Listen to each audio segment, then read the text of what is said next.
Hi everyone, it's Julie back with another book recommendation video. And this week I'm going to be recommending books of short stories.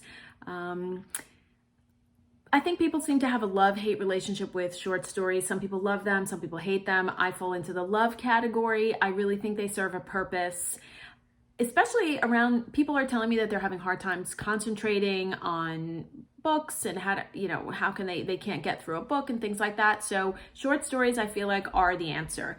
You can complete them in one sitting. You can move on to the next if you don't like it and still not be, throwing in the towel on the entire book. And I have some recommendations of some really good ones. The first one that I'm going to recommend is just the best book of short stories that I think I've ever read. And it's called Interpreter of Maladies by Jhumpa Lahiri. It won the Pulitzer Prize in 2000, I think. It's beautiful. It's a beautiful book of stories about love, stories about relationships. Some of the stories take place in India, some of them take place in the US, but the themes that they cover are universal. If you're just going to pick one book or you're going to try short stories, start with that one. That's the sort of gold standard, in my opinion.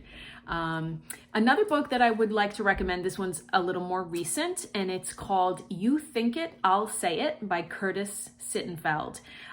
These are much more modern stories. It's like a potpourri of stories, funny stories, serious stories, emotional stories, just a little bit of everything. Very modern and sort of gossipy kind of feel to them.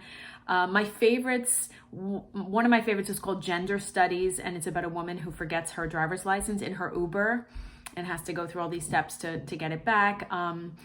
Really good. And then there's also one called Prairie Wife about a woman who's recollecting an experience she had at summer camp.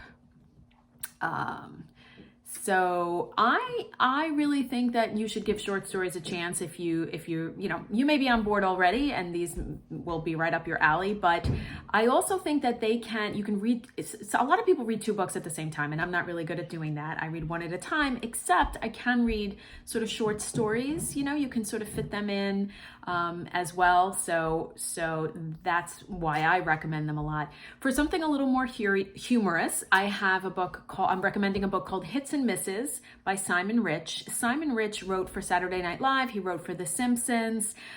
These stories are hilarious. It's only available on Libby as an audiobook, and that's how I listened to this book, and Simon Rich reads them himself. They're hilarious. My favorite was a story about Paul Revere's famous ride, but told from the point of view of his horse. Super funny, and just one of the many funny ones in that book. So another thing that I plan on doing is going back and reading some classics. So you've heard of Shirley Jackson's famous story, The Lottery. There's a book in Libby. It's The Lottery and Other Stories, and they're all by Shirley Jackson. So I plan on going back and reading that one. They're a little more like, I feel like The Lottery is like a horror story, if I remember correctly. Almost, I have like Hunger Games vibes in there and stuff. So I'm going to go back and read that. And then another short story book that was recommended to me is called I Miss You When I Blink by Mary Laura Philpott. And apparently it's about a woman who has reached the stage in her life where she's basically checked off all the boxes. She's married, check, had kids, check. She's kind of done all the things she was expected to do and is sort of like, now what? But they're essays, short essays by the same person. So just a series of essays. And finally, I'm going to recommend that if you go to Libby and you type in short stories in the search box, you will see that you can find collections of short stories from given years. So for instance, the best short stories of 2019, and they're by various authors. And that's a great way to experience a new author that you've been wanting to read without sort of investing in an entire book.